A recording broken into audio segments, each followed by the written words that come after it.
이번 라운드 마지막 출입입니다. 토트넘 하스퍼 대 첼시입니다. 그레엄 스콧 주심이 왔고요. 자, 분위기가 영 좀 상반되죠. 경기 내용 울버햄튼에게 좀 많이 밀렸습니다만 그게 무슨 상관이냐. 나 무리뉴다. 결과를 찾아가는, 실리를 찾아가는, 승점을 찾아가는, 트로피를 향해 가는 내가 바로 무리뉴다. 결국에 에릭센의 코너킥, 베르통원의 헤더로 승점 3점을 딴 토트넘은 상승세. 첼시, 대단한 램파드 감독의 어떤 패기 넘치는 전술과 이런 역동적인 축구를 보여주고 있습니다만 뎁스의 부재, 그리고 어쩔 수 없이 초반에 좀 걱정했던 여러 가지 선수들의, 너무 젊은 선수들의 많은 활동량, 이런 게 부하가 걸렸다라는 표현이 맞을 것 같습니다. 그러면서 조금은 침체기에 들어와 있습니다. 역시 두 팀 다 겨울 이적 시장이 중요한 팀이죠. 삼선 보강 어떻게 할 것이냐, 전체적인 뎁스 어떻게 할 것이냐, 이거 이야기를 저희가 다 다른 유튜브 영상을 통해서 말씀을 드렸는데, 그러면 요 팀들 체크를 해보죠. 3승 2패. 이 2패는 맨유전, 바이언전입니다. 바이언전은 좀 전체적으로 이 경기 바이언 원정이라는 특수성, 그 다음에 챔피언스리그에서 의미가 좀 없는 경기. 왜냐하면 순위까지 결정이 돼 있었으니까. 그런 제외를 한다면, 그렇다고 제외할 건 없어. 1패는 1패니까. 리그 맨유 1패가 유일한 패배다. 무리뉴 부임한다면 5승 2패. 네, 좋습니다. 자, 최근 5경기 리그만 놓고 봤을 때 4승을 했기 때문에 승점 12점이나 추가하면서 순위가 5위로 껑충 뛰어올랐습니다. 승점 26점, 챔피언스리그 16강까지 확정을 지었죠. 라이프치히와 경기를 합니다. 요게 올라갔을 때는 라이프치히를 제가 이야기한 거는 이미 업로드가 돼 있겠죠. 라이프치히 참 매력적이고 재밌는 팀입니다.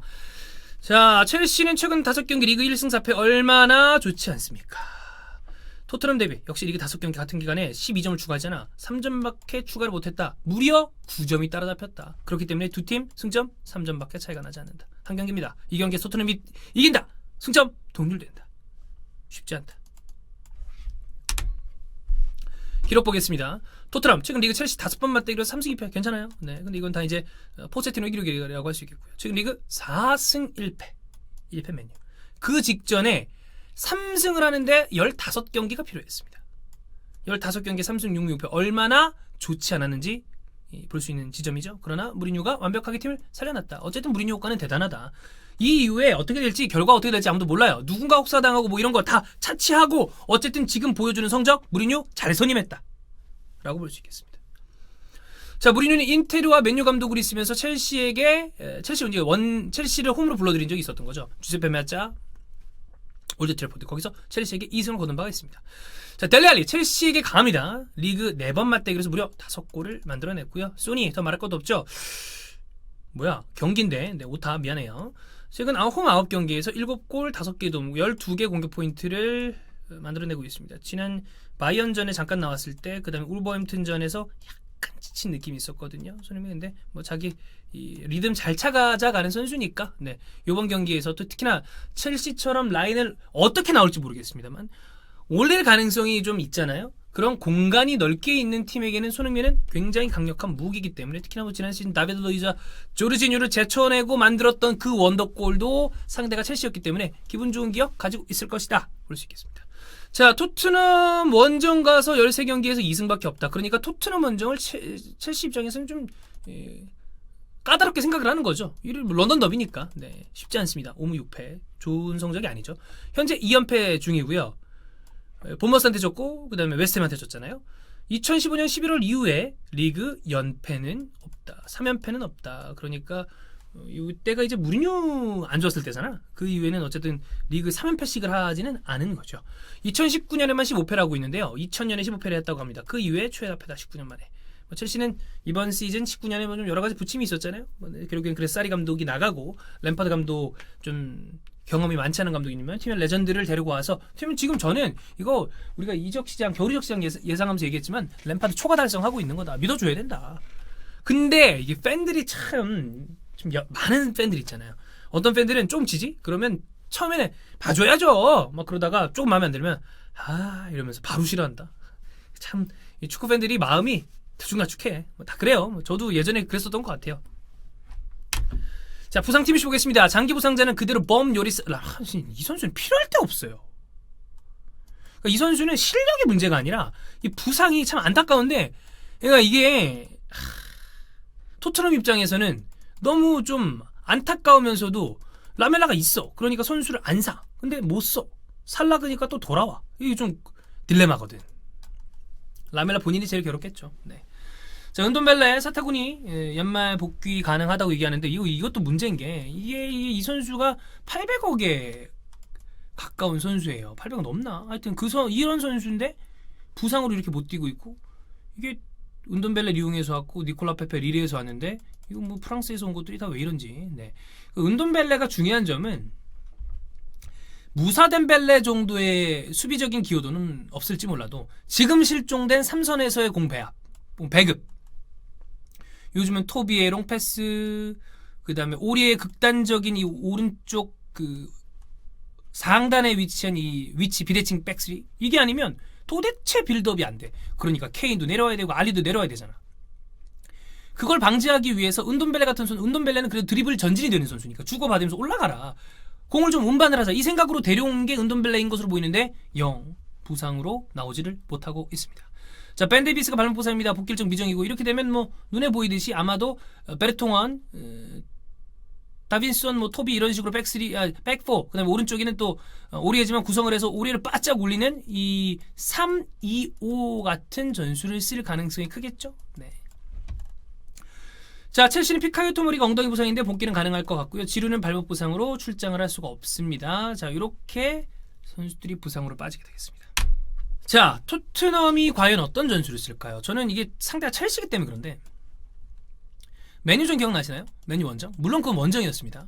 그리고 꼭 이기고 싶었을 거예요. 무리뉴기 때문에. 그래서 그 이전까지 쓰던 비대칭 백스리가 아니라 정상적인 백포를 들고 나옵니다. 베르통은 왼쪽, 오른쪽 우리에 극단적으로 올라가지 마라. 그냥 백포 그대로 서라.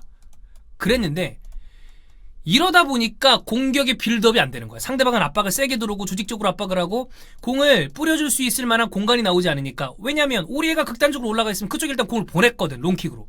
근데 그게 안 되니까 이거는 다 일일이 막히고, 그 다음에 양쪽 래시포드랑 다니엘 제임스가 밀고 들어오니까 여기를 수비해야 되기 때문에 측면자들도 내려올 수밖에 없고, 이러니까 공격 빌드업이 안 됐다. 일반적인 백포를 쓰는 그런 어떤 단점이 있었다. 결국은 후반부에 가서 바꿨거든요. 그리고 울버햄튼전을 좀 복기를 해보면 토트넘이 사실 경기적으로 굉장히 안 좋았던 경기예요. 왜냐하면 라울 히메네즈, 아다마 트라오레, 그 다음에 양쪽에 조니 카스트로, 그 다음에 또 누구야?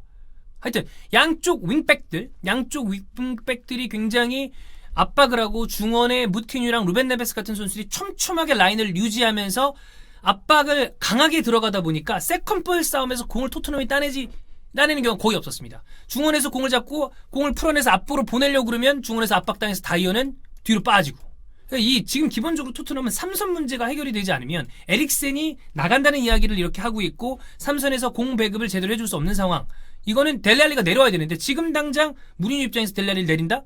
지금은 델레알리를 위한 포메이션을 짜고 있는 게 무리뉴이기 때문에 그런 상상을 하기는 좀 어렵단 말이에요.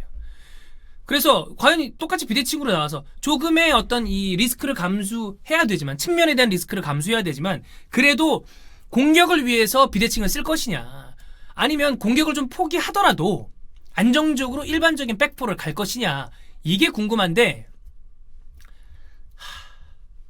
지금 첼시의 공격이 좀 무뎌졌어요.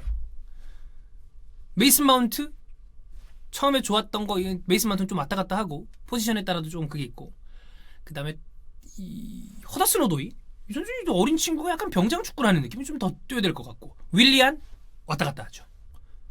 플리식 전체적으로 이런 느낌이에요. 그렇다 보니까 이 공격을 우리가 좀 잘 막아낼 수 있다면, 중앙에서 좀 부딪히다가 이 오리에 왼쪽 손흥민 이런 식으로 밀고 들어가서 알리, 케인, 루카스 모라 이런 선수들이 마무리하는 비대칭을 쓸 수 있지 않겠냐. 이 무리뉴가 원정 가서 무승부를 기대하는 이 이른바 안티사커 버스, 또 어떤 분들은 이 쫄보 무리뉴 축구, 원정 가면 또 쫄보 축구하는 펩 같은 사람도 있습니다만, 이런 스타일로 원정 가서는 토너먼트에서 하는데 홈에서 하는 경기에서는 그냥 공격을 하지 않을까요? 원래 하던 대로 좀 잘 되는 대로, 이런 생각입니다. 자, 그다음에 무리뉴, 그다음에 무리뉴의 제자죠 램파드의 사제 간의 대결이다, 이렇게 보면 또 재밌는 포인트가 있겠고요. 첼시 4-2-3-1이냐 4-3-3-1이냐가 중요합니다. 결국 이제 미드필더가 캉테, 조르지뉴, 코바치치가 있어요. 이 선수들의 점은 굉장히 좋습니다. 자, 근데 이 선수 3명을 쓰려면 앞에는 윙포워드 둘이랑 스트라이커를 써야 돼요. 근데 여기 있는 지금 윙포드에 위치되어 있는 선수들이 보세요. 조르지뉴든 코바치치든 캉테든 이 선수들은 굉장히 활력 있는 미드필더들임에는 분명하지만 공격 쪽에서 공격을 완전히 휘어잡을 수 있는, 그리고 패스를 세밀하게 넣어줄 수 있는 스타일의 선수는 없다. 그렇기 때문에 4-2-3-1로 간다 칩시다. 그러면 투 볼란테, 그 다음에 여기에 메이슨 마운트가 들어가요. 자, 그렇게 되면 이제 마운트의 어떤 역할이 가장 중요한데 아직 좀 덜 익은 느낌? 그리고 이런 좀 배치를 해보죠. 그럼 또 제공권에서 밀리는 수가 생겨. 그래서 뭐 밀린코비치 사비치 같은 선수가 또 링크가 나기도 하는 거니까. 자, 마운트가 가지는 이 장단점이 있기 때문에 어떤 포메이션을 선택을 할지는 모르겠고, 자, 이렇게 되면 이제 로프터스치크 신장되고 그 다음에 공을 밀고 들어갈 수 있는 공격력이 있는 선수가 또 이 자리에 있을 수 있다면, 혹은 이 3미드필더 중에 한 자리를 차지할 수 있으면 지금보다 좀 다양한 변주를 줄 수 있을 텐데, 그렇습니다. 어떤 걸 선택을 할까요? 저는 갑자기 기술적인 백스리도 뭐 첼시가 가끔 쓰긴 합니다만 4-2-3-1 쓰지 않을까.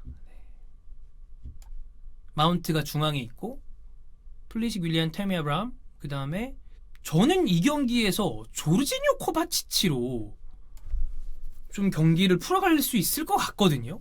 중원이 토트넘이 너무 허약하기 때문에 오히려 좀 유리하게 공을 돌리고 밀고 나갈 수 있는 선수가 괜찮기 때문에 누구를 쓸지는 좀 봐야 되겠습니다만, 그렇습니다. 자, 그 다음에 이게 매치업도 되게 났어요. 리디거가 공을 딱 잡아 복귀했잖아. 조르지뉴가 있어. 근데 공을 통해서 이렇게 딱 빌드업을 나가는 게 아니라 이렇게 보다가 빡 공을 롱킥을 하는데 아웃, 빡 롱킥을 하는데 아웃. 이러니까 좋은 기회에서 공이 다 바깥으로 빠져버리고 공격 기회가 무산되는 거예요. 조르지뉴가 앞에 좀 짜증을 내더라고요. 이런 부분이 조금 아쉬운 게 있다. 물론 이 램파드 감독은 되도록이면 최대한 빠르게 공을 앞쪽으로 보내서 상대방의 실수나 상대방의 공격할 때 다시 한번 끊고 올라가는 그런 스타일의 많이 뛰는 축구를 구사하기 때문에 롱킥 빌드업도 필요하긴 합니다만, 이런 롱킥은 조금 아쉬웠다, 이렇게 볼 수 있겠습니다. 뭐 이 경기도 볼 수 있는 봐야 되는 포인트가 되게 많아요. 이번 주에 뭐 재밌는 경기가 너무 많기 때문에 이스타TV와 함께 하시면 되겠습니다.